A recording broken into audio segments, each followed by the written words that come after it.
예수님의 이름으로 기도드립니다. 아멘. 말하는 낙이라는 제목으로 이 시간 말씀을 전하도록 하겠습니다. 2주 전쯤에 신문 기사에 이러한 헤드라인을 보게 되었습니다. 무슨 교회가 합의금 500억을 거절하였다라는 이러한 기사 제목을 보게 되었습니다. 설마 해서 제가 그 기사를 다시 보게 됐는데 이미 우리가 잘 알고 있었던 그 교회에 대한 서울에 있는 한 교회에 대한 이야기였습니다. 들어보니까는 최근에 그 교회에서 합의금 500억을 받기로 하였는데 그 합의금을 이렇게 거절했던 그런 뉴스였던 것이었죠. 이 합의금을 거절하게 되었던 그 배경을 들어보니 그 목사님께서는 이렇게 말씀을 하셨습니다. 자기가 이러한 이미지 받는 것을 원치 않다. 자기가 마치 돈에 욕심이 너무 많아가지고 마치 돈을 더 받기 위해서 이렇게 미디어가 끌고 갔는데 자기는 그러한 이미지를 받기 싫어가지고 이 합의금을 거절하였다라고 이렇게 말을 하였던 겁니다.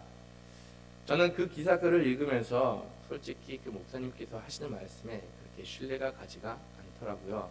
아마도 세상 사람들도 그와 생각하지 않는 생각을 하게 될 것이라는 것이 지금까지 처음에 한 합의금을 2번씩이나 번복을 시켰습니다. 처음에 그 지역이 재개발 지역으로 이렇게 확정이 되었을 때 그 공사 시행서와 이렇게 교회가 한 80억에 이렇게 합의금을 받기로 하였습니다. 하지만 그것을 받지 않다 보니까는 나중에 법정 소송까지 들어왔는데도 불구하고 거기서 패했는데도 불구하고 여전히 그 자리를 지키고 있었던 것이었죠. 그래서 끝내는 어쩔 수 없이 그 시공사 측에서 500억을 제시하고 그러면 이만큼 주면은 충분한 보상이니 이 금액으로 합의를 하자라고 이렇게 이야기를 하였던 겁니다. 법적으로도 이미 졌는데도 불구하고 훨씬 더 큰 금액을 받다 보니까는 그 500억이라는 돈을 받아들이고 이제 합의를 하였던 것이었죠. 그런데 얼마 되지 않아 가지고 또다시 이런 글을 보면서 자기의 이미지 실축이 원치 않다라고 하면서 그 500억도 다시 거절을 하였던 것이었죠. 본인은 말로는 이미지 실축이라고 이렇게 얘기를 하지만은 세상적인 시각으로 보면은 어떠하든지 간에 이것은 좋은 이미지는 아닙니다. 그리고 나서 당장 본인은 다른 이유가 없다라고 하지만은 사람들이 쉽게 받을 수 있는 오해는 아마도 돈에 대한 욕심이 너무나도 크기 때문에 그렇지 않을까라고 생각을 할 수밖에 없다는 것이죠. 물론 본인은 이렇게 자기 이미지가 실축되는 것을 원치 않다라고 하지만은 근데 끝내는 이런 모든 사건이 다시금 터짐으로 인해서 세상 사람들이 보는 시간은 더더욱 고울 수가 없습니다. 근데 정작 그렇게 바라볼 수가 없는 것이 자신의 아마도 생각이 이미 굳혀져 있기 때문에 세상 사람들이 정말로 어떻게 생각하든지 아니면 그 교회에 대한 이미지, 전체적인 기독교에 대한 이미지가 어떻게 되는지는 거기에는 큰 관심이 없어 보였던 것이었죠. 사람이 한번 마음을 빼앗기게 되면은 더 이상 주변에 있는 그런 일들에 대한 살펴볼 수 있는 능력은 많이 저하되게 되어 있습니다. 아무리 본인이 이렇게 해가지고 지금 이 일이 잘 풀린다라고 이렇게 이야기를 하지만은 전체적인 큰 그림을 볼 수가 없다는 것이죠. 이미 자기의 시선이 고정되어 있기 때문에 마음이 고정되어 있기 때문에 이 큰 그림을 보기가 어렵다는 겁니다. 오늘 발람 같은 경우도 이와 마찬가지였습니다. 발람의 마음 처음부터 어디에가 있었는지 짐작을 잡을 수가 있습니다. 처음에 발락이 귀족들을 보내가지고 그에게 이렇게 이스라엘을 저주해달라고 했을 때 거절을 했습니다. 하나님께서 거절하라고 하셔서 그렇게 거절을 하였던 것이었죠. 그런데 이것을 발락이 받아들이지 않고 이번에는 좀 더 높은 고관들을 보내면서 당신이 원하는 것을 해주겠다라고 이렇게 말하였습니다. 그러자 이제 발락 자기가 어느 정도 유리한 고지에 있다는 것을 알고 거기서 그냥 이렇게 말을 합니다. 너희 집에 은금이 가득 차 있는 줄 안다. 근데 그런 것을 다 제시를 한다고 하더라도 나는 움직이지 않겠다라고 이렇게 말을 하였습니다. 본인은 봤을 때 우리가 봤을 때는 1차적으로는 거절한 것처럼 이렇게 보였을 수는 있지만은 실질적으로 발람이 원했던 것이 여기서 정확하게 무엇인가를 이렇게 보여줬던 겁니다. 당신의 집이 은금이 가득 차 있는 것은 나에게 다 준다고 하더라도 정작 그가 원했던 것 정말로 집 하나 가득하게 은금을 채워서 자기에게 갖다 달라라고 이렇게 이야기를 하였던 겁니다. 이렇게 본인의 뜻이 있었기 때문에 하나님께서 처음 말씀하셨던 것에 귀담아 듣지 않고 너희들이 그것을 준다고 하더라도 나는 가지 않겠다라고 이렇게 말은 하였지만은 정작 그 발락의 높은 고관들은 자기 집에 머물게 하였던 것이었죠. 그리고 나서 하는 말, 하나님께서 나에게 다시 어떻게 이야기하는가 한번 들어보겠다라고 이렇게 말하였습니다. 어제도 여러분들에게 말씀을 드렸던 것처럼 하나님께서 가지 말라라고 말씀하셨을 때 매우 명료하게 말씀해 주셨습니다. 더 이상 오해의 여지도 없고 더 이상 다른 말도 없고 이것이 딱 결정적인 명령으로서 이렇게 말씀하셨는데도 불구하고 그는 다시금 하나님께서 무엇라 말할지 이렇게 한번 들어보겠다고 이렇게 말하였던 것이었죠. 하나님께서는 말씀하셨던 거, 내가 너의 말한 것만 지켜라, 그리고 너가 가라라고 이렇게 얘기를 했는데 실질적으로 하나님께서 가는 것을 원치 않으셨습니다. 그것을 어디서 볼 수가 있는가 하면 오늘 우리가 읽었던 본문에서도 22절 말씀을 보시면은 발람이 아침에 일어나 가지고 안장을 지우고 그런 다음에 모압 고관들과 이렇게 떠나갔을 때 하나님께서 그 일로 말미암아 진노하셨다라고 이렇게 말씀에 기록이 되어 있습니다. 사람들이 전반적으로 봤을 때 그게 악한 마음을 보고 진노하였다라고 이렇게 말하는 사람들도 있고, 간혹은 그냥 이것을 있는 그대로 처음부터 하나님께서 가는 것을 원치 않았기 때문에 이 모든 것을 진노하였다라고 이렇게 말할 수가 있습니다. 하나님께서는 하나님의 말씀을 불순종하는 것에 대해서 진노하십니다. 무엇보다도 하나님의 뜻이 정확하게 전달되었기 때문에 발람이 이렇게 그 모압 고관들과 가는 것을 원치 않았는데도 불구하고 그가 간 것에 대해서 진노하실 수밖에 없으셨습니다. 물론 발람이 정말로 선한 뜻으로 갔을 수도 있어요. 만약 그랬다라고 하면은 하나님께서 이렇게까지 진노하지 않으실 수도 있었습니다. 발람이 가가지고 정말로 선한 뜻으로 이렇게 행했다라고 하면은 처음부터 그가 가가지고 발락에게 이 백성들은 하나님께서 복받은 민족이기 때문에 나는 저주할 수가 없다라고 이렇게 말을 할 수도 있었습니다.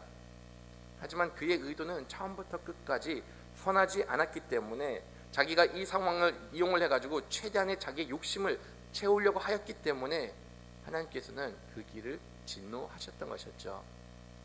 발람은 지금 자기가 어떤 위치에 있는지 정확하게 알았어요. 지금 이 모압 사람들이 이 이스라엘 백성을 얼만큼 두려워하고 있었는지 어느 정도 그 상황을 파악을 하고 있었던 것이었죠.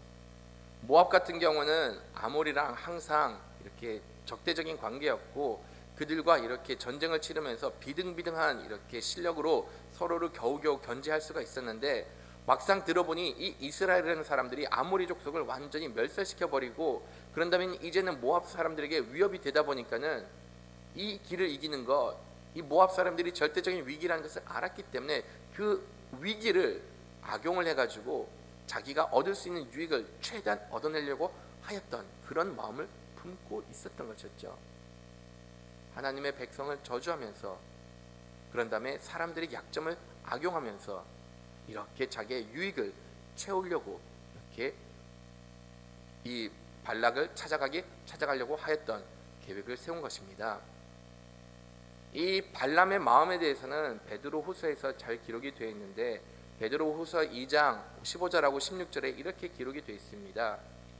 그들이 바른 길을 떠나 미혹되어 부올의 아들 발람의 길을 따르는 도다. 그는 불의의 삭슬 사랑하다가 자기의 불법으로 말미암아 책망을 받되 말하지 못하는 나귀의 사람의 소리로 말하여 이 선지자의 미친 행동을 저지하였느니라 라고 이렇게 기록이 되어 있습니다. 발람이 원하였던 것, 정당한 대가를 받는 것을 원치 않았습니다. 하나님의 말씀을 거역을 하는 것이었고 그런 다음에 자기가 어떻게 해서든지 유익을 챙길 수 있도록 이렇게 행동을 하였습니다. 이 모든 것 불의의 삭시라고 이렇게 이야기를 하고 그의 마음은 오직 물질에 가 있었기 때문에 탐욕에 가 있었기 때문에 이렇게 악을 행하였다라고 이야기를 하였던 겁니다. 물질만을 사랑하고 자기의 유익만을 사랑하고 하나님의 대적하는 일, 이것은 어떤 일인가? 말씀을 보시면은 미친 행동이라고까지 이렇게 이야기를 하였던 겁니다. 자기 유익을 위해서 사는 것, 성경은 분명히 미친 행동이라고 이야기를 하는데도 불구하고 의외로 많은 사람들이 단지 자기 욕심을 채우기 위해서 신앙생활할 때가 너무나도 많습니다. 하나님께서는 우리가 분명 하나님의 말씀을 순종하라고 말씀하셨고 우리가 하나님의 뜻을 따라 행해야 된다라고 이렇게 거듭 이야기를 하셨는데도 불구하고 우리가 하나님의 뜻과는 무관하게 행동할 때가 너무나도 많고 우리가 하나님을 믿는다고 하더라도 하나님을 진정 따르기보다는 자기의 욕심을 채우기 위해서 하나님을 이용할 때가 너무나도 많다는 것이죠. 하나님께서는 어떤 분이신가요? 우리의 마음의 중심을 보시는 분이십니다. 우리가 어떠한 이유로 하나님 앞에 나오고 우리가 어떠한 이유로 하나님을 섬기고 있는 것이 그 마음의 중심을 보시는 분이 바로 하나님이라는 것이죠. 하나님을 따르는 백성들, 자기의 유익을 위해서 사는 것이 아니라 하나님의 나라와 하나님의 뜻을 위해서 살아야 되는데 한번 물질에 한번 자기 욕심에 사로잡힌 사람들은 이렇게 큰 그림을 그릴 수 있는 능력을 상실하게 됩니다. 우리가 하나님의 큰 그림을 위해서 뜻을 위해서 살아야 되는데 정작 그렇게 살지 못하는 이유가 무엇일까요? 우리에게 유익이 되는 것이 당장 눈앞에 보이기 때문입니다. 당장 내 육신의 피로가 채워지기 때문에 하나님의 뜻을 이루기보다는 차라리 세상에 주는 작은 쾌락과 작은 기쁨을 추구할 때가 훨씬 더 많다는 것이죠. 이런 사람의 본질은 성경에서도 여기저기서 기록된 것을 보게 되는데 가장 대표적인 이런 정신나간 행동을 한 사람 누구를 언급할 수가 있을까요? 에서를 언급할 수가 있을 것 같습니다. 야곱과 에서 장자권은 분명히 에서에게 있었습니다. 먼저 태어났기 때문에 그가 장자권을 그냥 그때 당시 풍습으로는 갖고 있었습니다. 근데 그가 그 장자권을 얼마에 팔았죠? 고작 팥죽 한 그릇에 이렇게 넘겼습니다. 자기가 배고프다 보니 자기가 허기지다 보니 그 허기진 것을 그 당장 채우려고 정작 하나님께서 주신 복에는 관심이 없었고 자기의 육신의 배부름을 위해서 허기진 것을 달래기 위해서 하나님의 주시는 그 모든 복을 이렇게 단지 팥죽 한 그릇에 팔아버렸던 것이었죠. 우리는 에서가 이렇게 참 미련하다라고 생각을 하게 되지만은 우리도 이런 행동 정말로 많이 합니다. 하나님께서는 이것이 분명히 불법이다라고 말씀을 하셨고 하나님께서는 이것이 하나님의 말씀을 불순종하는 것인 우리는 너무나도 잘 아는데도 불구하고 당장 우리에게 주어진 유익이 커 보이기 때문에 당장 내가 이렇게 하나님의 말씀을 어기지 않았을 때는 어겨야지만은 내가 당장 그 수익을 볼 수가 있기 때문에 이렇게 하나님의 말씀을 불순종하고 정작 하나님의 복을 팥죽 한 그릇에 이렇게 파는 죄를 범하게 된다는 것이죠. 한번 이렇게 눈이 먼 사람 하나님을 볼 생각이 없습니다. 한번 이렇게 마음이 굳혀진 사람, 자기의 욕심에 의해서 마음이 굳혀진 사람, 이 마음 바꾸는 거 바뀌지가 않습니다. 그러다 보니까는 하나님께서 그가 진노하시는 가운데 이 발람이 그 길을 가기를 원치 않았는데도 불구하고 발람은 그 길을 향해서 계속 갔고 하나님께서는 그를 막기 위해서 천사를 보내서 칼을 들고 그를 이렇게 막으려고 하였습니다. 천사가 칼을 들고 막았는데도 불구하고 발람은 그 천사마저도 보지 못하였던 것이었죠. 다행히 발람이 타고 있었던 나귀가 그 천사를 보게 되었고 그 길을 벗어나가지고 밭으로 갑니다.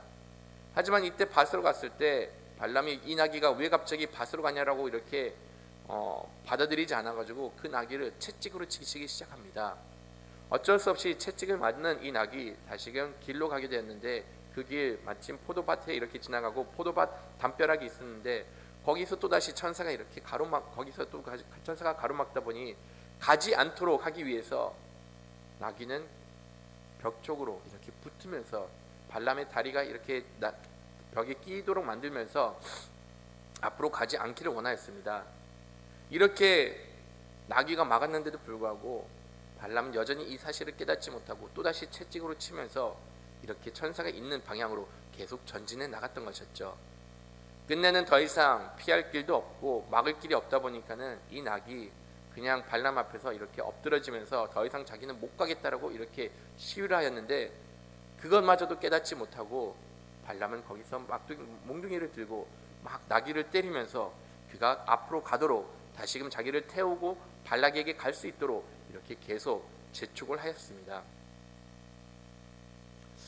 하나님께서 이때 나귀의 입을 열었죠. 나귀의 입을 열어가지고 나귀가 이렇게 말하게 됩니다.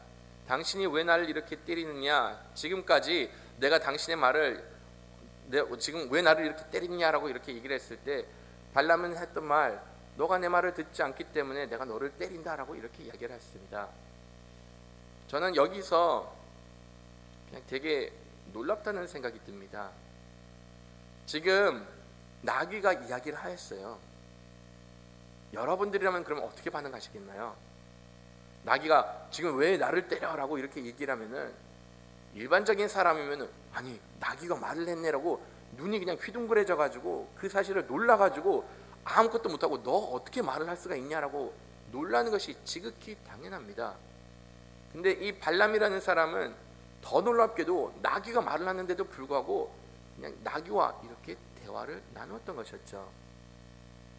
이 기적, 이런 기적 성경에서 거의 찾아볼 수가 없습니다. 지금까지 동물이 이야기했던 거 딱 2번밖에 없습니다. 한 번은 뱀이 이야기했던 적이 있었고, 창세기에 뱀이 이야기했던 적이 있었고, 지금 이 나귀가 얘기했던 것, 동물이 이야기했던 것은 딱 이 케이스밖에 없었던 것이었죠. 이렇게 동물이 이야기하는 거 지극히 드문데도 불구하고 거기에 대해서는 발람은 전혀 놀라지 않고 그냥 네가 지금 가지 않기 때문에 내가 너를 때린다라고 이렇게 말을 했던 겁니다. 물론 간혹 사람들이 자기 애완동물과 이렇게 이야기하는 것을 보게 됩니다. 하지만 실질적인 대화 이루어지지 않습니다. 근데 이 나귀는 하나님께서 그 입을 열어줬다 보니까는 나귀가 다시금 이렇게 대답을 합니다. 지금까지 내가 당신에게 불순종했던 적이 있었느냐? 내가 내 뜻대로 행했던 적이 한 번이라도 있었느냐라고 이렇게 얘기를 했을 때, 그때 발람이 하는 말, 없었다라고 이렇게 이야기를 합니다. 참 놀라운 것은 이 발람이라는 사람 나름 지혜로운 사람이었다라고 이렇게 그 시대 사람들보다는 지식이 많았다라고 이렇게 표현을 할 수가 있었는데, 정작 나귀와 이렇게 말다툼하는데 논리가 거기조차도 미치지 못할 정도로 이렇게 변명을 질 수 없는 그냥 그런 상황이 나왔던 것이었죠. 그때 이렇게 이야기를 하다가 끝내는 하나님께서 발람의 눈을 띄워주고 거기에 천사가 서 있는 것을 보여줍니다. 그제서야 발람이 지금 자기가 잘못했다는 것을 알게 되었고, 그 다음에 그 천사를 통해서 자기가 죄를 범하였다는 것을 그제서야 깨달을 수가 있게 되었습니다. 사람들의 마음은 쉽게 돌아서지 않습니다. 설령 나귀가 우리 앞에서 이것이 잘못됐다라고 이렇게 이야기를 하더라도 하나님께서 정말로 많은 수단을 동원해 가지고 지금 너가 가는 그 길이 잘못된 길이다, 돌아서라고 거듭 이야기를 한다고 하더라도 한번 이렇게 욕심에 사로잡히고 한번 자기가 다른 길로 가겠다라고 이렇게 마음을 먹어버리면은 그 어떠한 일들을 보더라도 마음은 바뀌지 않는다는 것이죠. 언제 이 마음이 바뀔 수가 있을까요? 하나님께서 눈을 띄워주셨을 때 비로소 볼 수가 있게 됩니다. 참 모순적인 것은 이 발람이라는 사람, 물론 선지자라고 이렇게 말을 하고 있지만은 그때 당시 사람은 그가 술사였다고 이렇게 보고 있습니다. 술사가 해야 되는 일이 뭐죠? 자기 앞일을 보는 겁니다. 자기가 가는 길을 봐야 되는 것이고, 자기에게 어떤 상황이 펼쳐진 것을 그것을 정확하게 보는 것이 그들의 능력이자 그들의 업이었습니다. 그런데 이렇게 사악한 마음에 사로잡히다 보니, 탐욕에 사로잡히다 보니 정작 자기 앞에 있는 죽음조차도 바라보지 못하고 그는 끝까지 걸어가게 되었던 것이었죠. 나귀는 그것을 볼 수가 있었는데 그것을 업으로 하는 사람은 보지조차 못했던 겁니다. 하나님께서 눈을 열어주기 전까지는 우리가 우리의 잘못된 길을부터 돌아서지 못하는 것을 이렇게 보게 됩니다. 지금 세상에 살고 있는 사람들은 어떻게 보면 이런 삶을 살고 있다라고 볼 수가 있다는 것이죠. 하나님을 모르는 사람들, 영원한 심판의 대상자들이고 죄인들입니다. 이들에게 백날 죄인이다라고 이렇게 이야기를 해봤자 사람들은 이 사실을 불편하게 여깁니다. 내 욕심을 위해서 사는 것이 잘못된 삶이라고 이렇게 거듭 이야기를 하더라도 사람들은 그것을 깨닫지 못한다는 것이죠. 언제 이것을 깨달을 수가 있을까요? 하나님께서 우리의 눈을 띄워줬을 때 깨달을 수가 있게 됩니다. 여러분들이 돌아온 탕자의 이야기도 잘 아실 거라 생각합니다. 둘째 아들 먼 타국에 가가지고 아버지의 그 모든 소유를 다 탕진하였습니다. 그가 그렇게 빈곤하였는데도 불구하고 그는 자기가 빈곤했다는 사실조차 깨닫지 못했습니다. 언제 깨달을 수가 있었느냐? 흉년이 들어섰을 때 하나님께서 그 가운데서 임하셔가지고 너가 빈곤하다, 너가 지금 삶이 지금 피폐해졌다는 것을 알려주기 전까지는 그 사실을 깨닫지 못하였던 것이었죠. 감사하게도 우리가 하나님을 따르는 백성으로서는 하나님께서 언제든지 우리에게 말씀으로 가르쳐주고 있습니다. 지금 너가 가고 있는 길, 이것이 옳은지 잘못됐는지 매 순간순간마다 가르쳐주고 있습니다. 하나님께서 우리에게 말씀을 해주실 때 우리는 귀담아 들어야 됩니다. 하나님께서 우리에게 기록된 말씀을 통해서 지금 어떠한 길로 가야 되는지 거듭 이야기를 해주고 있을 때 우리는 우리의 욕심을 내려놓고 우리의 뜻을 내려놓고 하나님께서 우리에게 말씀해 주신 것이 무엇인가를 거기에 귀담고 따라야 함을 이렇게 가르쳐주고 있습니다. 따라가지 않았을 때 어떤 결과가 기다렸을까요? 말씀을 보시면은 천사가 하는 말, 내가 너를 죽이고 나귀를 살리려고 하였다라고 이렇게 말합니다.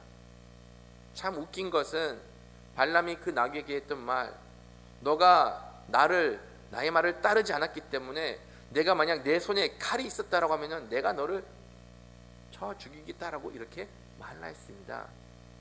불순종에 대한 결과는 모든 사람들은 다 동일하게 여깁니다. 말에 불순종하면은 거기서는 죽음밖에 기다리지 않는다라고 하나님께서는 우리에게 거듭 이야기를 해주고 있다는 것이죠. 하나님을 따르는 백성, 하나님의 선하신 뜻이 어디 있는지를 분명히 알 수가 있습니다.